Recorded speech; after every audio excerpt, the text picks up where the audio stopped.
Maman Eve Bazaïba a le droit au loba. Mais peuple a le droit à la vérité. Tu sais combien est-ce que Fayulu Mouzito souffre dans l'escroquerie à Katoumbi ta financé à la Mouka?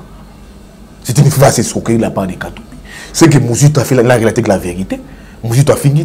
C'est moi qui calmais des fois. Mettre les faits. Écoute, c'est moi qui calmais en privé Mouzito et Fayulu. C'est pas vrai. Président Kolobangote. Oh. Président Kolobangote. Président Kolobangote. Mais ils ont souffert, ils ont gardé ça pendant un long moment. Je dis, prends cohésion en groupe, président Kolobangote. Mais quand Mouzito le dit, c'est pas un petit monsieur. Et ceux qui battent Katumbi na Mouzito. Bon, il est vraiment battu dans la balance. Bazu bon bongo ya Mouzito. Battu à Katumbi boy. Mais c'est le jour et la nuit. Il y a un moment qui n'est pas de négocier avant, pas de négocier qui Yambaye. Toute personne non présente dans le langage. Ça a 2 minutes, 3 minutes. Il y a un Katumbi à lobby. Je suis venu voir mon frère. Construire même une phrase en français. Je suis venu voir mon frère. Oh, monsieur, je suis venu voir. Non, Mouton qui a du mal. Ne fait pour construire une phrase en français. Et Bino, Tozomo Naye, Aya Akuma Lille Nagati à la Mouka. Une seule phrase en français. Une seule phrase. Abino la consultation qu'on a dit. C'est que Mouzito a dit de Katumbi. Tous, le roi Banzoï. Chia. Sur le biso totika, totika. Totika, toi, bassi n'a plus de mi-bali. Mouzito a dit de vérité. Le roi Banzoï, choua. Sur le biso vendre l'hôtel là. Chérie, biso mi-bato à bassi bangote. To simbi Mouzito. Au simbi Fayulu, to se répondre. Et puis proprement de la plus belle manière. Donc maman elle bazaïba ni bisabiso. Le jour où il faut to senga to kutana na table moko na batouana to kutana ba congolais. Mais le moment n'est pas encore propice. Le moment il viendra to kutana to solo là.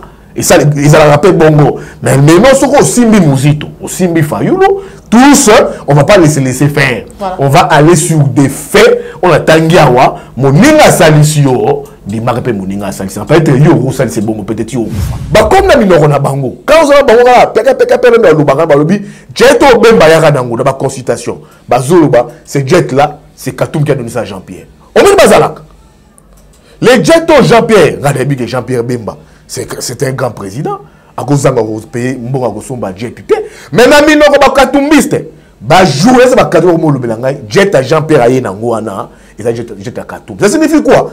C'est des gens qui ne sont pas sincères.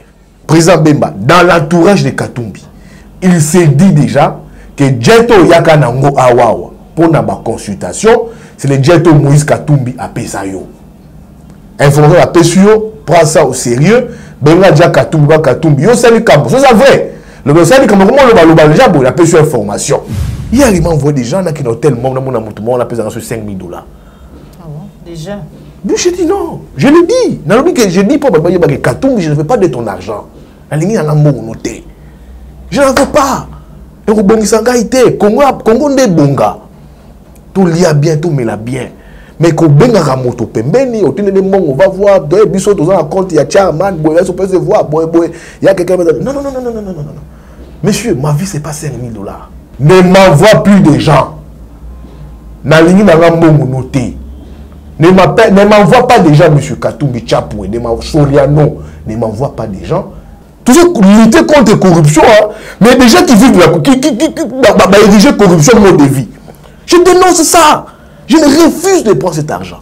Naboui corruption. Naboui faire ternaï. Naboui. M. Katumbi, gardez votre argent. Pesa ou bateau, pesa pour balia kaka. Bakoumi sakayo. Basa ki djalelo na yo. Moi, je ne suis pas prêt à faire les qui djalelo.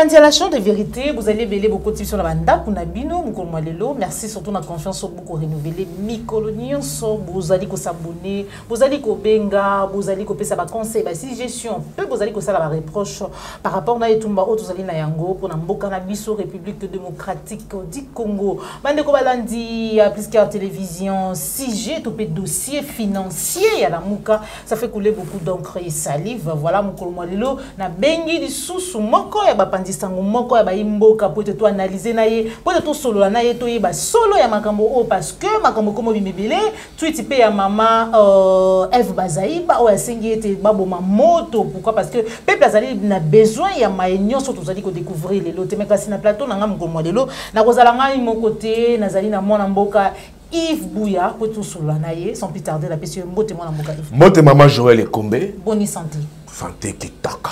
Na benyo vraiment la lombango nyonso ezali vraiment ko yinda ça fait couler beaucoup d'encre et salive dossier oyo il y a financier la muka tout le monde est sorti médiatique il y a Adolphe Muzito et lobi était la muka etikala kozala na financiété la muka etikala kozala pe na budgeté donc to ba kite campagne il y a 2018 budget zala quitté financier zala quitté et surtout comme jusqu'à un niveau ya koloba ete Katumbi n'a jamais été sans financier réaction na ye parce que to moni na simanango bande ko na même ba confrère na ba journaliste ba communicateur tout ba proche de Moïse pas comme ça la révélation réaction.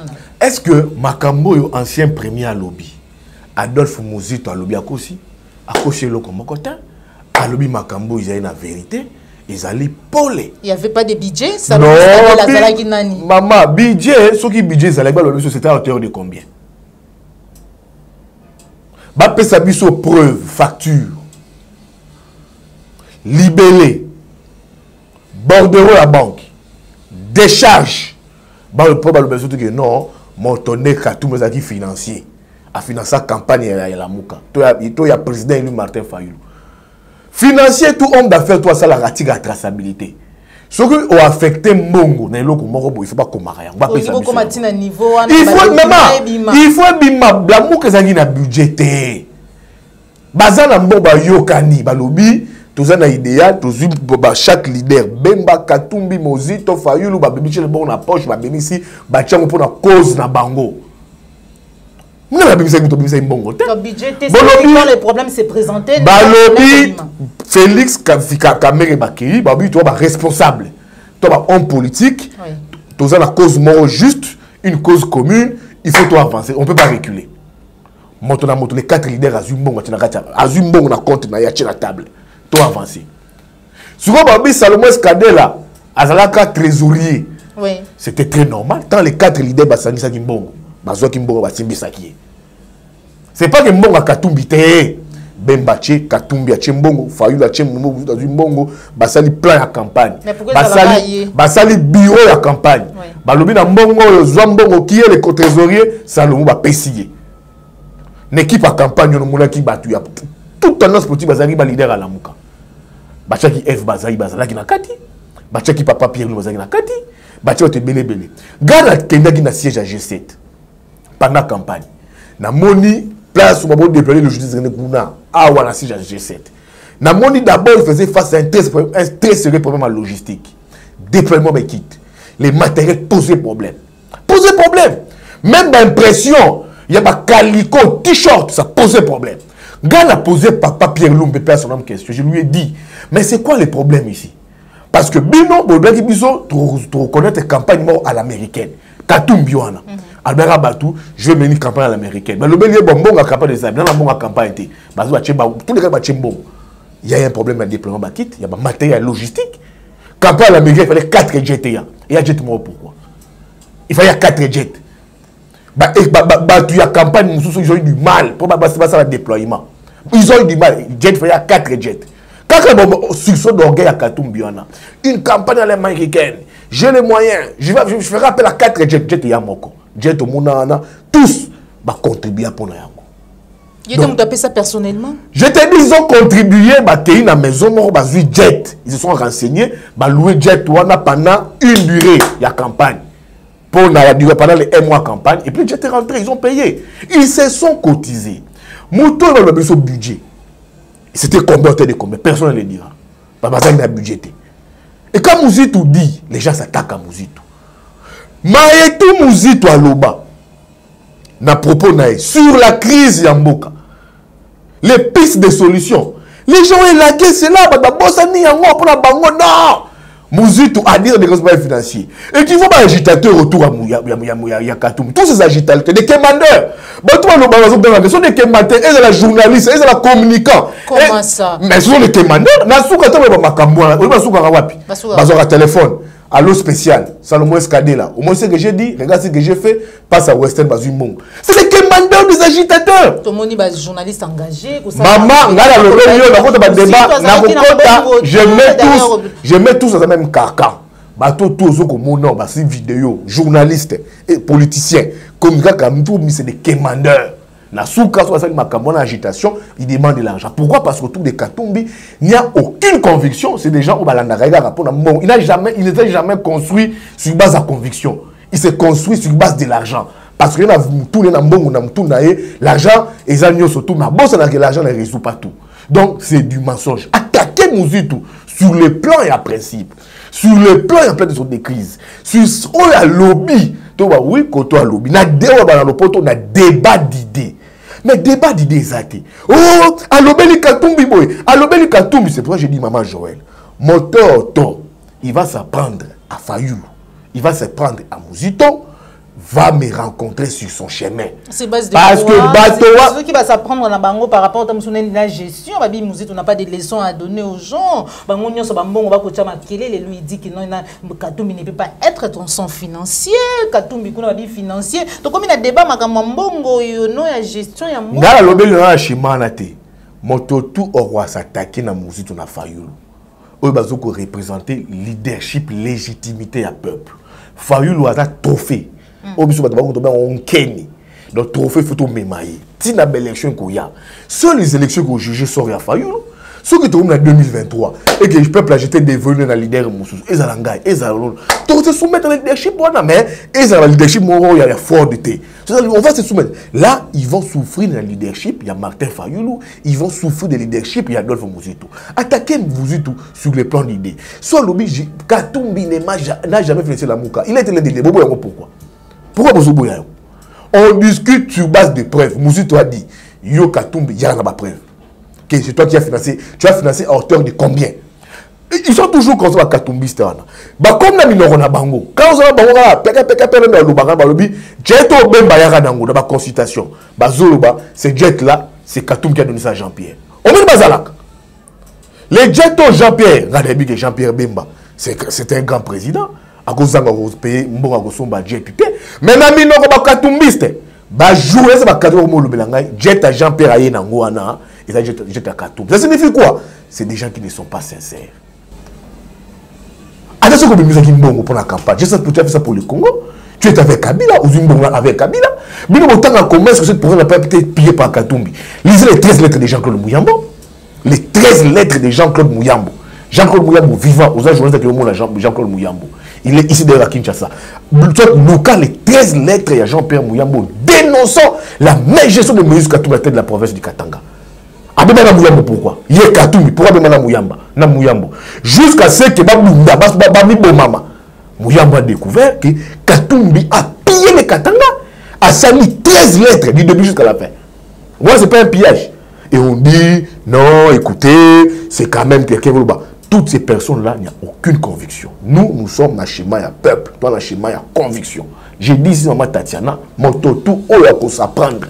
Na Fayulu, à s'apprendre. Na Muzito, au bazar, na schéma, il y a peuple. Moi, je me base dans la banque.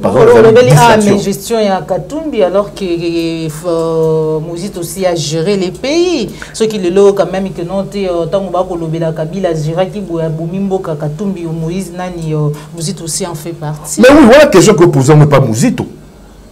Que poser question Muzito, il a mal géré les pays. Ou pas, il va te dire, il va expliquer au bilan. Il peut te dire, pendant mon bilan, j'ai stabilisé les taux à dollars. Il va te dire, Muzito, Bando Kenda, dollar Imati. Muzito a laissé les dollars à nous. Dollars, on a combien? Muzito nous a laissé avec un plan formel d'engagement avec les institutions de Bretton Woods. La Banque mondiale et le FMI. Les gens ne sont plus dans ces plans formels. Le schéma de bancarisation de Mouzito, c'est quelqu'un qui a mis les pays sur orbite.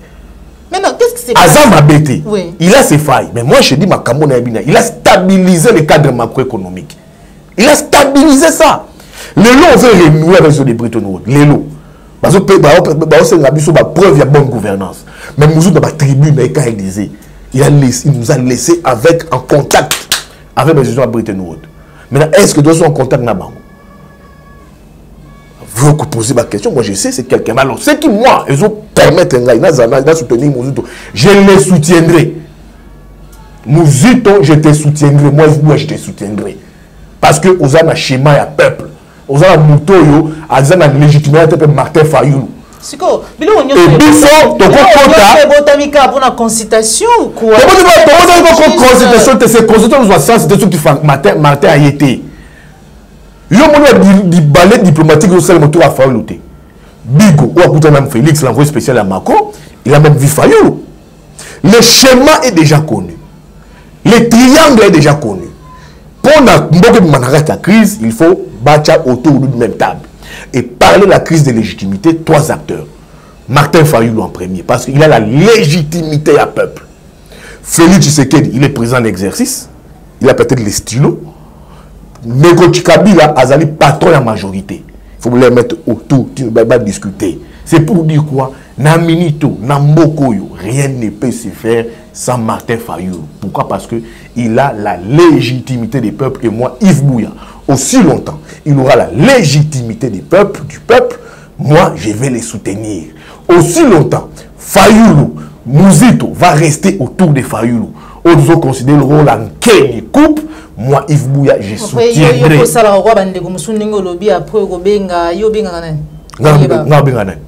Nga spécialité. J'ai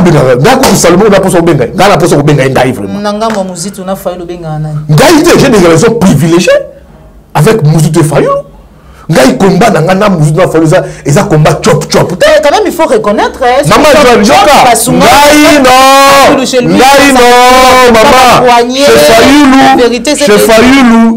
chez Fayoulou, c'est la conviction pour la République.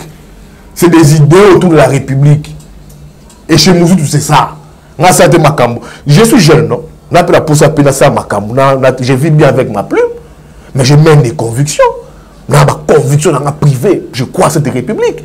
Alors, on a besoin de l'arbin. Oui, l'arbin. Oui, l'arbin, on a le poteau, ma petite mitinda. Au Célio Lobby, au Bengi, spécial. D'autres choses, on a spécial, seulement escadé là. Tout le monde est la journaliste, est la communicant, est la politicien. Soit à Bengi, après la souka, on a un coucou. À du téléphone. Salomon, Hollandi, dans la lobby. Et puis, on sur tout bloc. Faites ça. La souka, c'est western. C'est des gens que je connais. Alors, on a initié. On a des valeurs. On a la République. Yo moningai, na zoni bateau, ba piyamboka. Nana piyambo. Mais t'as pas 13 lettres à Mouyambo. Non, il y a une mission, nous sommes 13 lettres à Jean-Claude Mouyambo. Mais quand même, mission surtout, il y a quand même gestion, il y a Moïse Katumbi na Katanga, c'est les goûts. À ça, j'ai sonné. Quand même, à ça, j'ai sonné. Aboni sa mazembe. Aboni sa Katanga. Aboni si mazembe, aboni le popo. À ça, c'est Katanga. Na kide bouchou na zunga la mole le monte. Nzalaka na Katanga. Dès que vous allez toujours. Aboni sa mazembe. Pour la visibilité politique, naïe, aboma le popo. Aboni sa mazembe, aboni sa Katanga. Mon oiseau travaille dans le milieu de la Katanga, c'est Jacques Yaboula. Même lui, Jacques Yaboula, c'est la Katanga. Oh, maman, là, tout le Lubumbashi, c'est parce que j'ai vu le Lubumbashi. Le monsieur Jacques Yaboula, c'est un monsieur qui travaille. Il travaille plus que Katumbi. Katumbi, aboni sa mazembe, aboni sa Lubumbashi. Il a arrangé mazembe. Pour finir, on a sujet tout dossier Oyo. Mon amboka Yves Bouya, maman Eve Bazaï va tweeter. Quand même, pour s'occuper, vous voyez que non, Président Moïse Katumbi a chamwa ebele, c'est comme si après ça moi ebele bien que nous ils allaient qui pour na batunion so ils allaient qui c'était collectif ah batunion so bayara na ngona moi misolo ya yena boye o ya yeboye o ya yena bonde yango basangisa ka pour campagne sala mais ce qui est na ndeko o ya pesa ka moi misolo koleka et singeli ko reconnaître notre dossier o ici là pourquoi to koyoka ndeko mukeba ya lobi boye ndeko Peter Tiania lobi boye yo pour lobi boye ndeko Serge Ouelo lobi boye pour te makambo ni Maman Eve Bazaïba a le droit au loba. Mais peuple a le droit à la vérité. Tu sais combien est-ce que Fayou Mouzito souffre de l'escroquerie à Katoumi même ta financé à la Mouka. C'est une vaste escroquerie de la part de Katoumi. C'est que Mouzito a fait la réalité de la vérité. Mouzito a fini. C'est moi qui calmais des fois. Écoute, c'est moi qui calmais. C'est moi qui calmais en privé Mouzito et Fayou. C'est pas vrai. Président Kolobangote. Oh. Président Kolobangote. Président Kolobangote. Mais ils ont souffert, ils ont gardé ça pendant un long moment. Je dis pas cohésion en groupe, président Kolobangote. Mais quand Mouzito le dit, c'est pas un petit monsieur. Il était président de la République, premier ministre de la République. Et ceux qui battent Katumbi na Mouzito, bon, il est vraiment battu dans la balance. Bazou bon bongo ya Mouzito. Battu à Katumbi boy. Mais c'est le jour et la nuit. Il y a un montant qui n'est pas de Gochisekeni avant, il pas de Gochisekeni à Yambaï. Toute personne non présente dans le langage. Ça a discuté à 2 minutes, 3 minutes. Il y a un Katumbi à lobby. Je suis venu voir mon frère. Construire même une phrase en français. Je suis venu voir mon frère. Oh, monsieur, je suis venu voir. Non, Mouton qui a du mal. Ne fais pour construire une phrase en français. Et Bino, Tozomo Naye, Aya Akuma Lille Nagati la Mouka. Une seule phrase en français, une seule phrase. Abîme la consultation qu'on a dit. Pas construire une seule phrase en français. Et nous avons bon zozoyer, bon comprendre pas Fayulu, n'a pas Mouzito. Il faut pas humilier les gens. C'est faut pas humilier les gens. Il ne faut pas humilier les gens. Donc alternance sur ma musée là, c'est pas voilà, tozo alternance grâce à Katumbi, tozo alternance grâce à Rossi Chimanga, ba Thérèse Kapangala. Si tu dois être pour la Katumbi, il fera Koufa. Tout le monde qui l'a naïe, le roi Rossi Chimanga a Koufa pour la contrôler dans ma boîte. Tu dois alternance pour la Batou Koufa le 15 janvier 2015. Tu dois alternance pour la Rossi Chimanga, Thérèse Kapangala. Tu dois alternance pour la Katumbi terre. Ils ont le quota mon néné. Tu dois alternance pour la Souriano terre. Asa le loko mongo terre. Alternance au Congola Bunda, à Tangisa Makila naïe. Ils ont pour la Katumbi terre. Les gens ridicules, des larabins, des menteurs dans la télévision, tu as intérêt pour Katumbi. Mais qu'est-ce qu'il a fait? Il faut. Nous avons tout exil pour nous, à Tamboka. À où tu exil, à Zambie. Maman, nous avons Zambie. À Kenya, nous avons Tamboka. À Zambie, Kabila. Qu'est-ce qu'il a fait? Parce que non, on opposition, tout suppose tout le bango bon en opposition, les seuls messieurs, tous les seuls opposants ou Kabila Bangaka, Azaro Banga, c'était Katumbi. Il a mangé avec Kabila, il a léché dans cette Kabila Katumbi, il a mangé avec Kabila. Il a besoin de le bonheur au Loba, tant que caméra tira Kabila. Non, pas que caméra trahir Kabila. Je ne pourrais jamais trahir Joseph Kabila. Il a léché sur le site de Kabila. Il a léché, il a mangé avec Kabila. Si aujourd'hui, il faut toujours la criminel économique, il faut qui doivent l'argent de la République, Katumbi peut en faire partie. J'ai dit, va au Katanga, vois les bennes qui passent là-bas. J'ai dit, nous avons ça Katanga, aujourd'hui, la minute, Jacques Yaboula. Voilà. Donc, maman Eve peut parler. Moi, je vais dire que maman Eve, vous avez Kimia. Ceux qui combattent au yo, na niveau qu'on met ma biso. Pour tout rétablir la vérité, on va rétablir la vérité. Ils appellent d'une façon pour communiquer que les gens ne peuvent jamais être aveuglés dans le mensonge d'un camp politique. Il y a quelqu'un qui se croit être un millionnaire. Pourtant, c'est un petit pêcheur. Il y a grand frère Naï, KTB Katoto. Il y a des Moïse Katumbi qui ne travaille pas grand frère KTB Katoto. Mais c'est un commerçant. Alors, le c'est un commerçant. C'est Azaki commerçant à l'époque. À l'époque, c'était un commerçant. C'est la politique, c'est le commerce, c'est la musique. C'est la commerce, c'est la politique. C'est la commerce. Au moins, on la musique.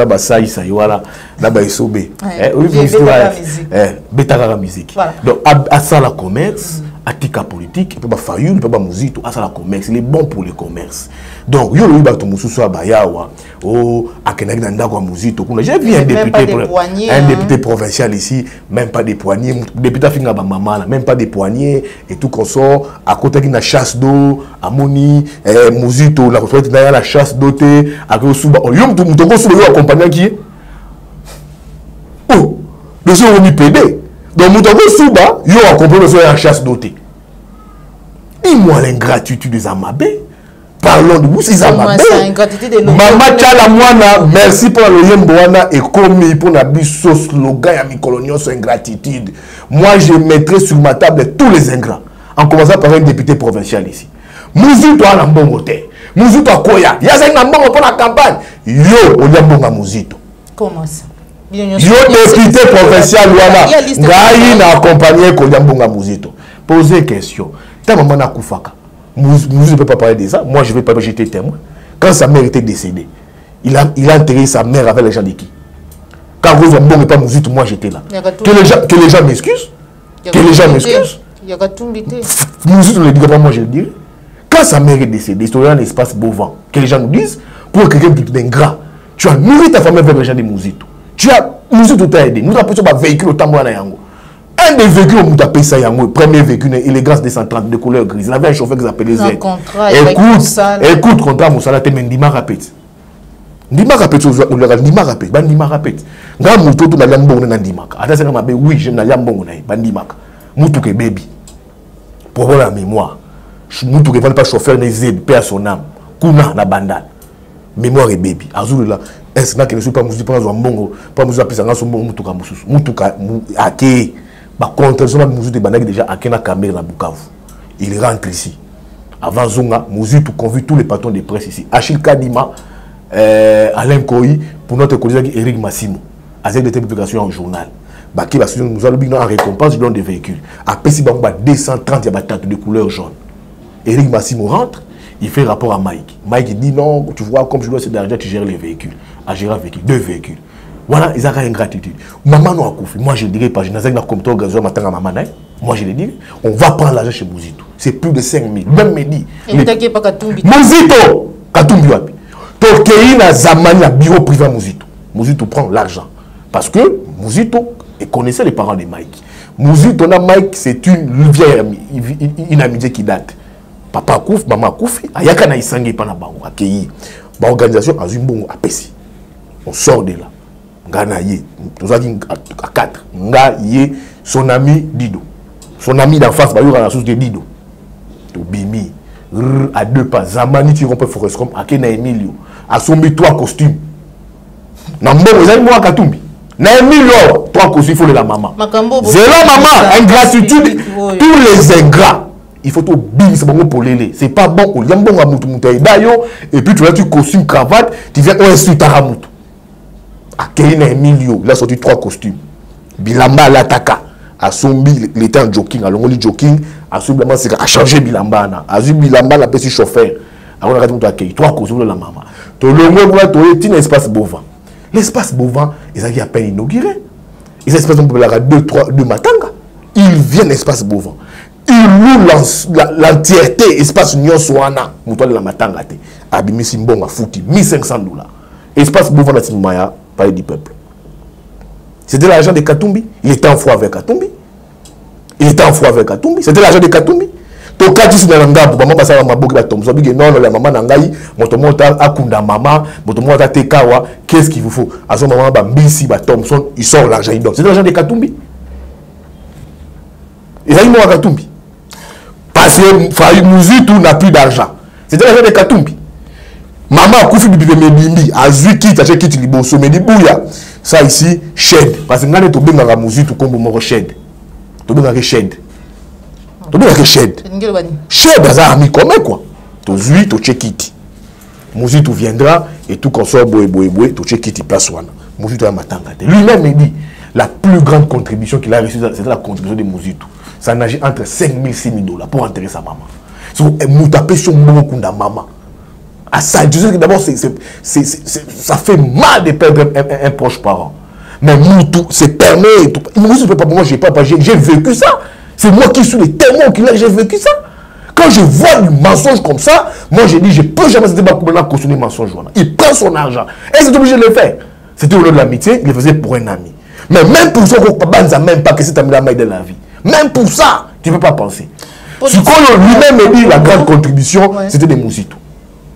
Mais les lots, tu te permets, au vandi, aux finga moninga, aux insulter moninga. Et ce qui est ingrat, et c'est bien au pambolayo.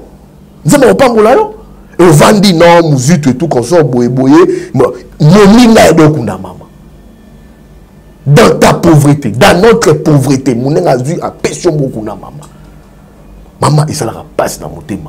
Ça, je dirais, tous les jours qui dira des vérités, des contre-vérités. Concernant Mouzito, concernant Fayoulou, moi, Yves Bouya, je vais toujours répliquer pour faire éclater la vérité. Neti bango bani ba mensonge sur le leader Nabiso, Fayoulou et Mouzito. Moi aussi, sur mes places je viendrai éclaircir c'est du mensonge. Alors, Mouzito dans bon côté, excusez-moi, référé, Mouta PC Mokunda, maman, ils allaient Adolphe Mouzito, Fumumpa, Azon Bongwana, Misunanga, to Bimi, à cause de 3 costumes, na Emilio, to Bimi, to Ke, Kuna la Bova, a foutu espace à négocier, na Bloa Rolia, na présence, ils allaient bon en Katumbi, l'État ouvert Katumbi.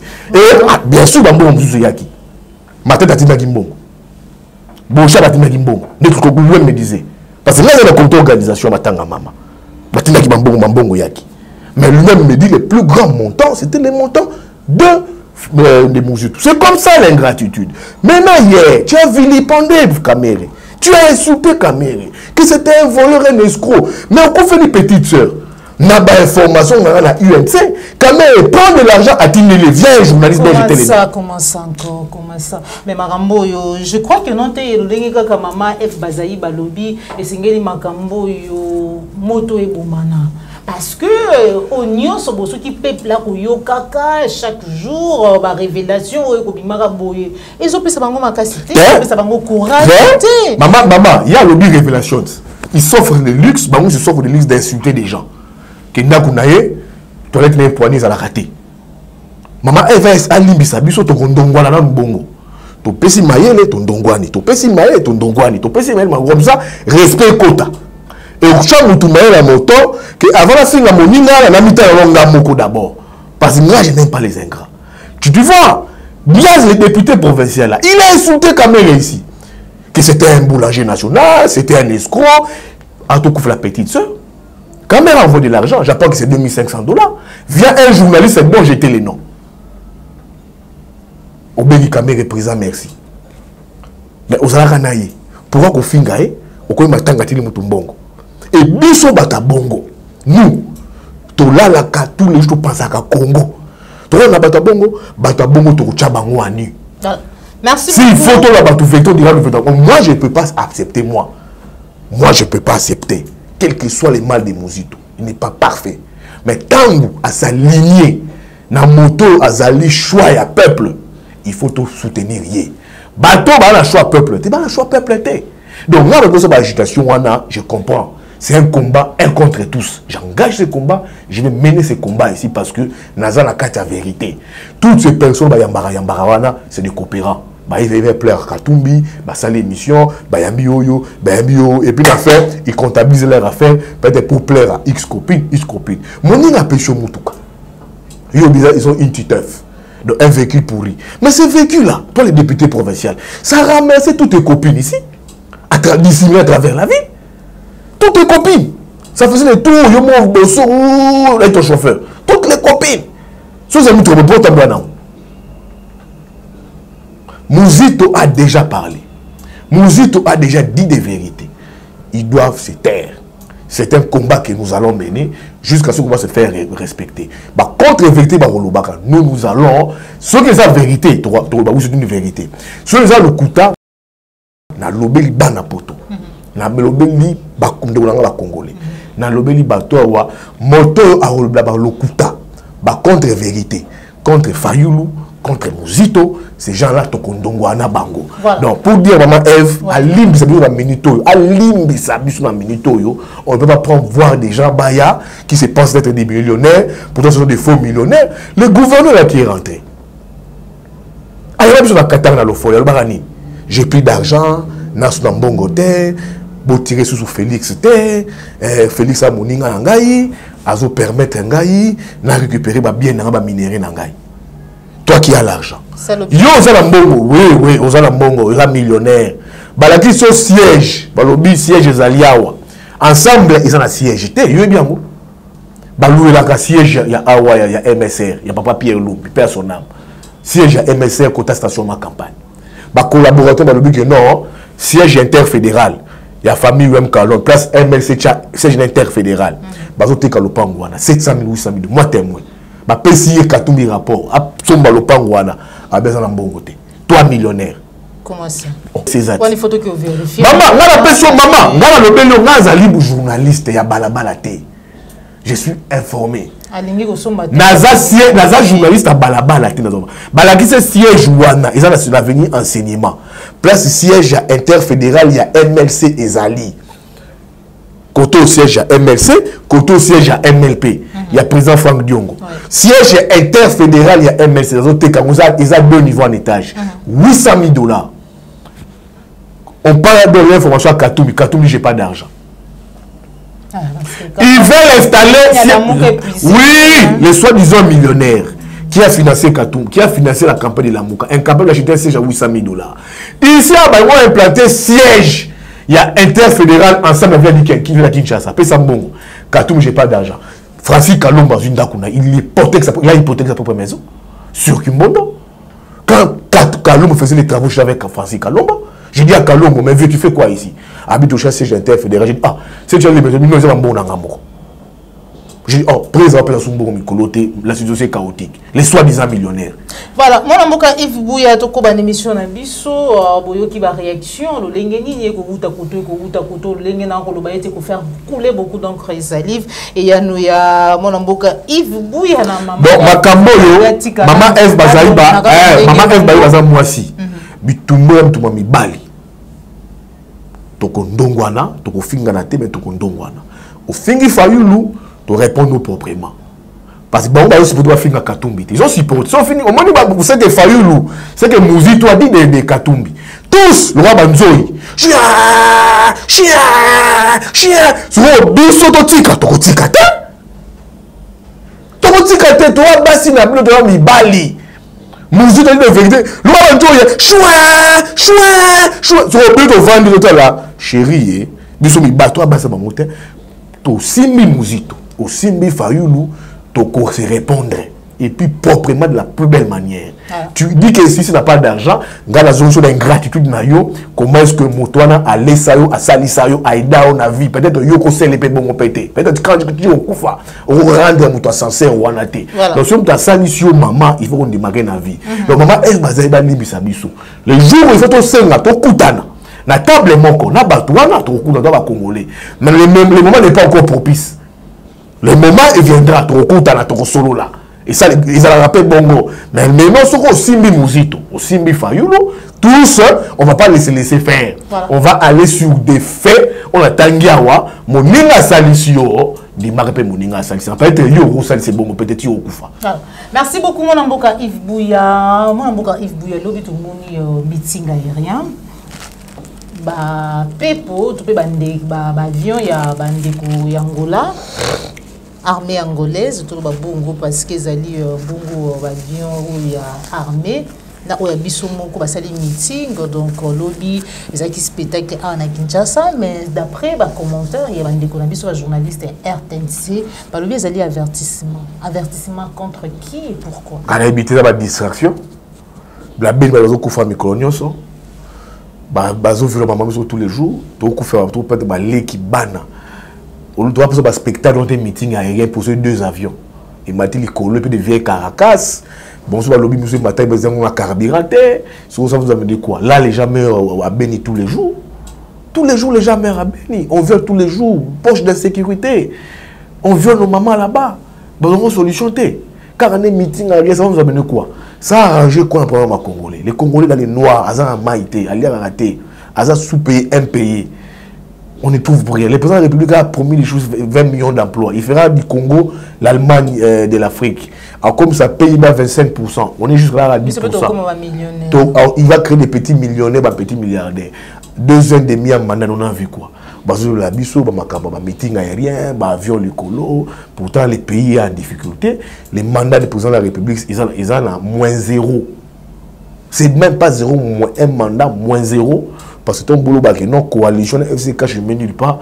Biso, il faut que non, mais les diamba, soula, asura l'angana, bandal, diamba, t'as bien vite, mais l'élo.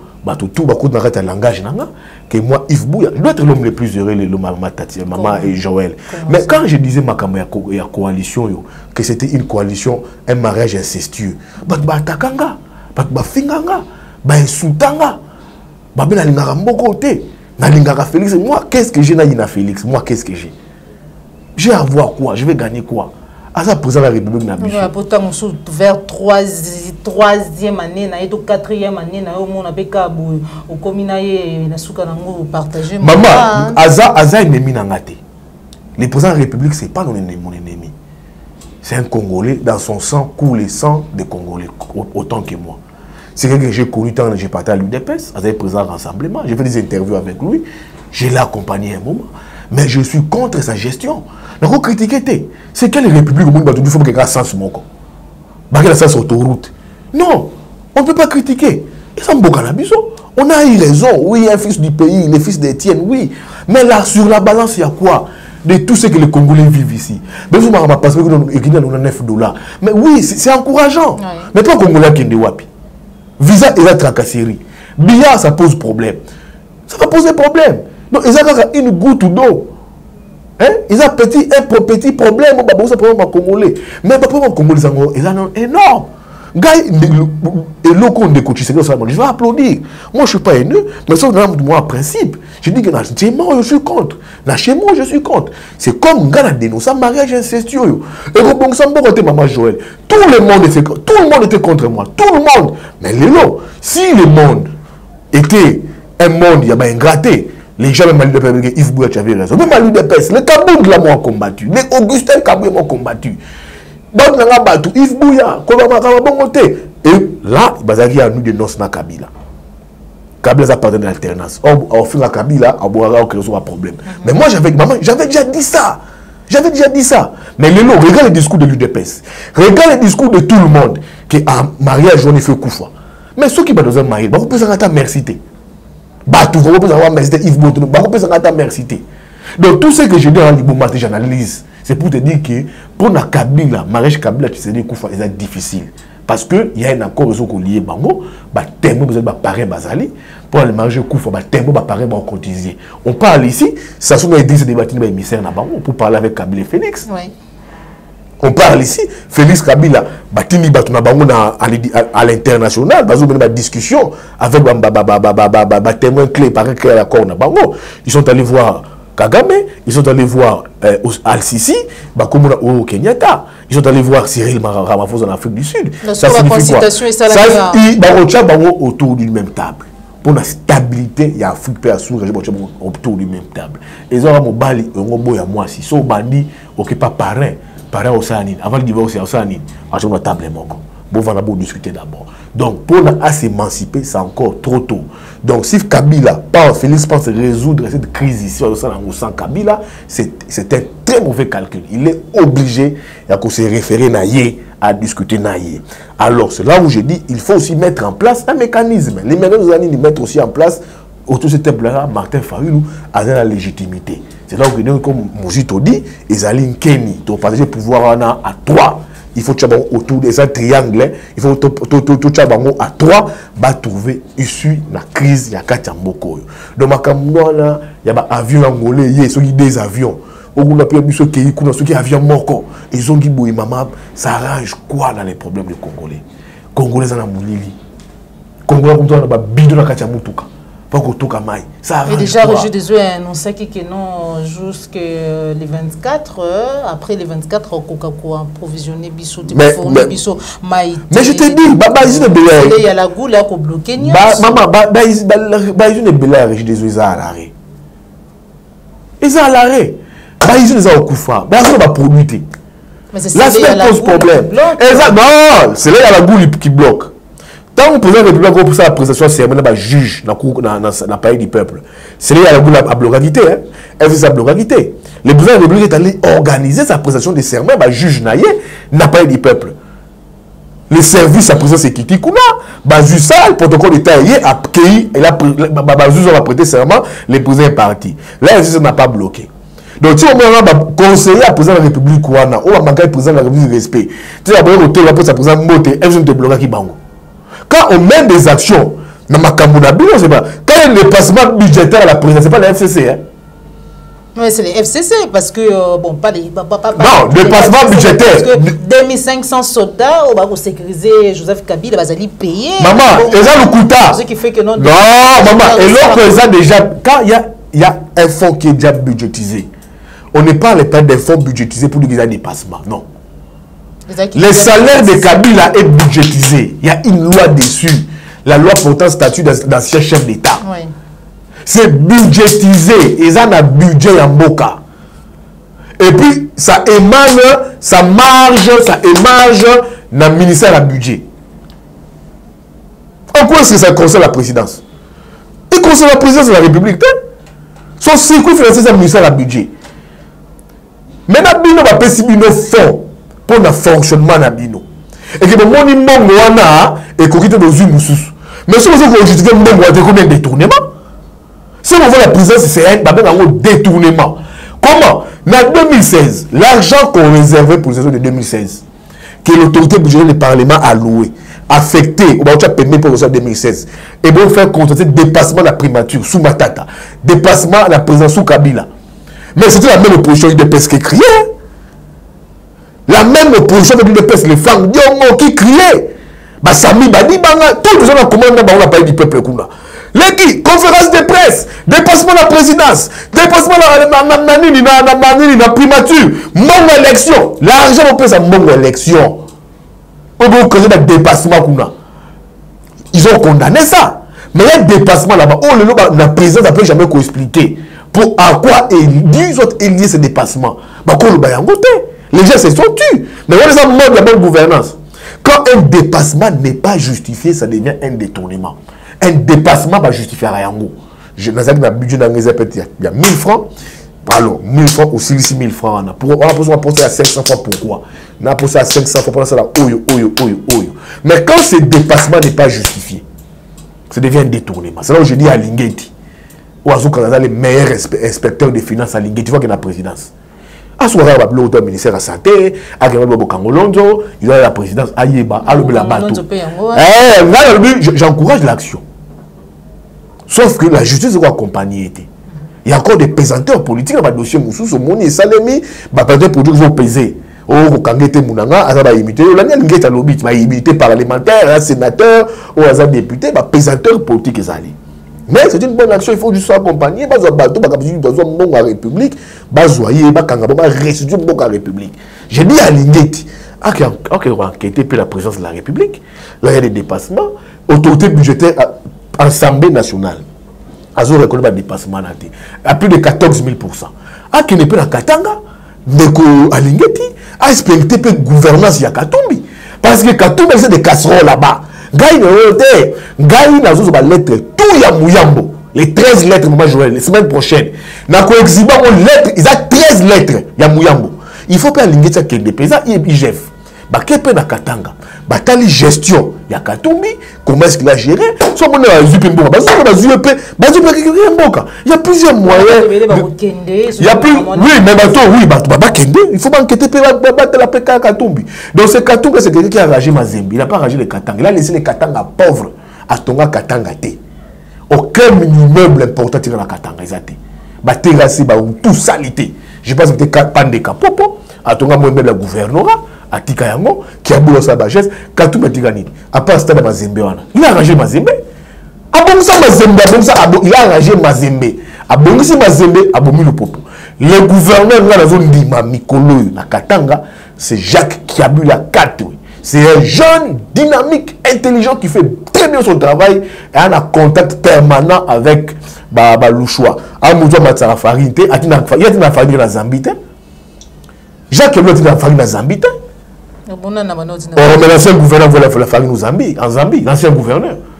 Les soi-disant. Mais oui, avant passer, oui, et Mataki parce qu'il y a beaucoup d'akuna. La production beaucoup de kuna.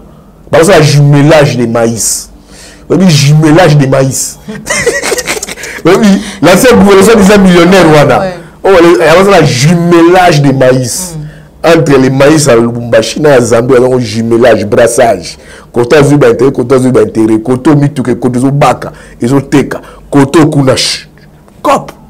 Et c'est un exemple à suivre. C'est pas un exemple à suivre. Donc, maman, cette république est qu'au Bonga, ceux qui ont mis de la volonté. Mais on peut pas mettre de la volonté, penser république, n'a pas tout soit Sali Kambu, alors moi ça n'a zémi. Voilà, nous sommes arrivés à Jean-Pierre a souffert dans Katumbi. Déjà, ensemble, les journalistes à Katumbi, Yves Bouya, Jean-Pierre. C'est des gens qui parlent comme des bons à la zémi. Alimanga. Alors, Babi, Jean-Pierre, même pas font la mission. Batu ya ensemble. Ba journaliste ya ensemble. Bande konanga ira quoi attaquer ma confrère. Ce sont des confrères. Il je ne m'attaque jamais à des confrères. Je m'attaque aux politiques, moi je rama bé. Mais confrères ou attaquer nga. Ngana mesa na bitumba na bitumba. La tika na bitumba te mutu na ngoza na bitumba matin midi soir. Matin midi soir. Confrères ou attaquer ngai. Nga attaquer ton confrère moteur mais oya kokomeka ko attaquer ngai maman makambu ya ifasiki ya buku makambu ya déontologie to chango pembeni na attaquer confrère mon côté mais confrère omeka menace c'est pas une menace avertie je me laisserai pas faire c'est pas une menace parce que biso comme ils veulent ramener le débat trop bas tout ça maïeli Moutamaye les moi quoi qui t'a rappelé nassé toi qui t'appelle la fille to matalikolo so ça so gotika nassé confrère komeka Bemba je vous dis déjà président Bemba dans l'entourage de Katumbi il s'est dit déjà que Djeto Yaka Nango Awawa pour na ba consultation c'est le Djeto Moïse Katumbi à Pesayo informer à Pesayo prend ça au sérieux Benga Dja Katumbi yo sali kambo so ça vrai.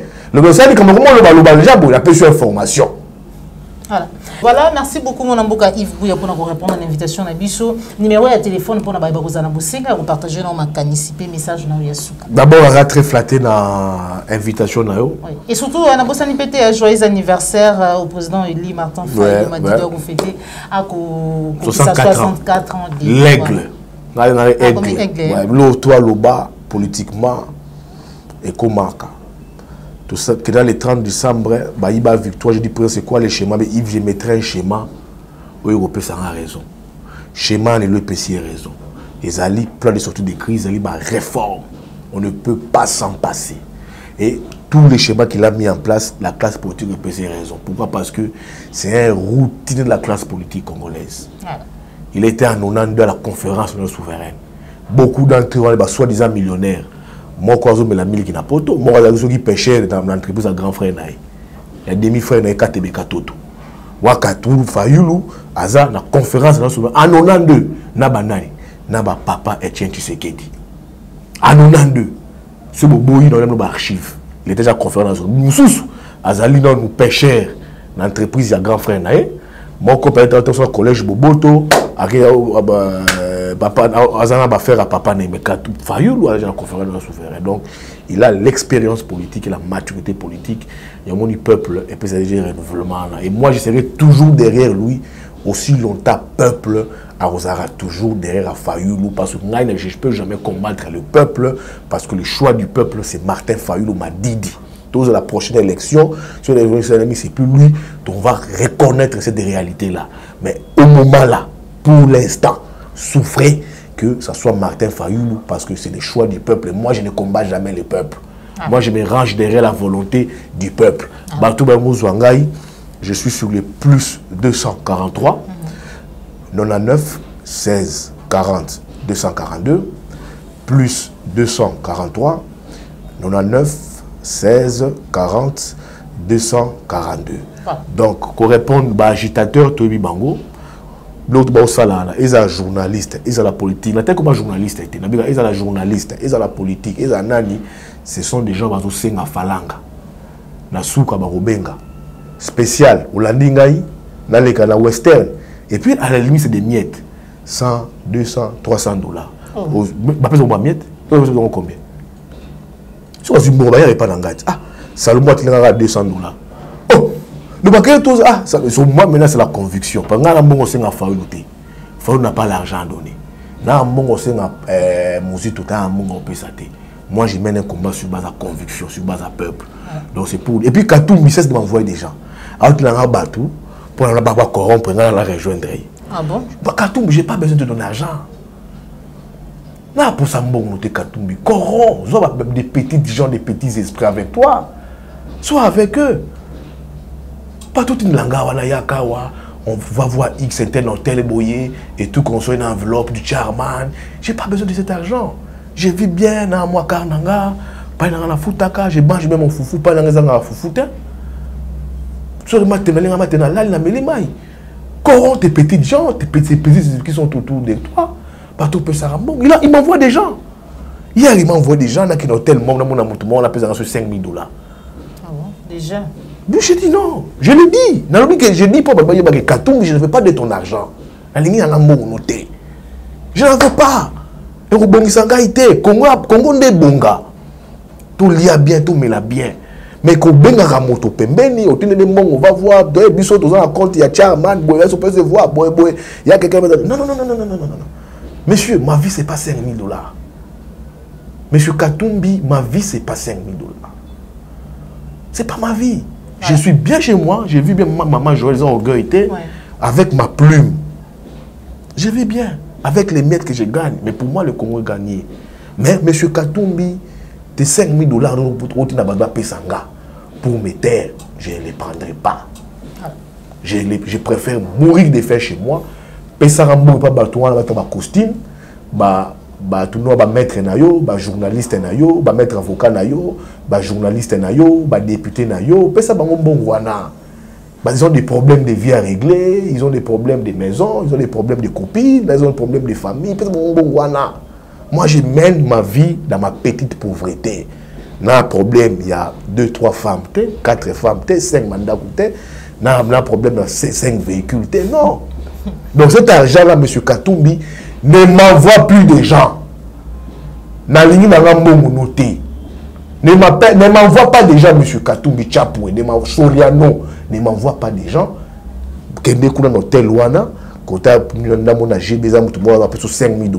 J'ai reçu un appel comme ça, avant-hier, par un numéro masqué. C'est pour que je dénonce ça. Je dénonce la corruption venant du clan Katumbi, qui veulent me corrompre. Toujours lutter contre la corruption, hein.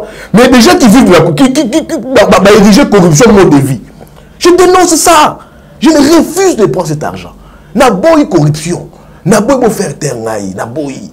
Monsieur Katumbi, gardez votre argent. Pesa ngo bateau, pesa pour balia kaka. Ba kumisa kayo, ba ça qui jalelo na yo. Moi je suis pas prêt à faire les qui jalelo. Donc maman Joël est combé. Merci Nayo, merci na Bédia Nayo. La ligne mission est en intégralité.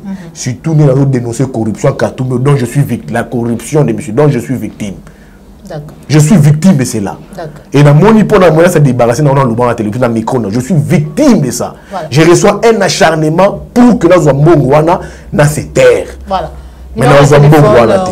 Plus 243, 99 16 40 242, Nabandeli plus 243, 99 16 242. Encore merci Nao et merci l'équipe technique. Merci Mingi, surtout qu'on a relais dans le plateau. Il y a émission Vérité de tous côtés, dans Katia Plitter, télévision, la chaîne de vérité. Merci à Papa Layom Bozo, qui est ma caméra. Merci à Cordon Opima Frikou.